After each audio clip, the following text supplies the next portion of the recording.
1948 সালে মসজিদ আল আকসা থেকে জর্ডান তাদের সৈন্য প্রত্যাহার করে নিল এবং বাইতুল মুকাদ্দাসকে ইহুদিদের হাতে সমর্পণ করতে চাইল।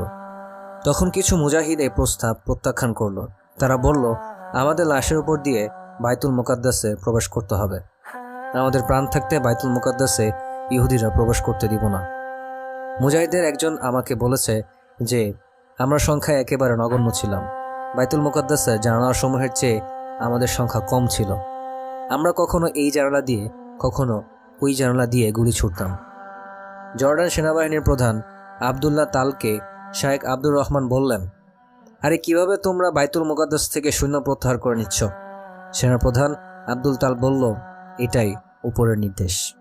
তখন ক্রোধে ক্ষিপ্ত হয়ে শায়েখ আব্দুর রহমান বললেন, বেশ, তাহলে আমাকে 2 কার্টন বোমা দাও আর কিছু বুলেট দাও।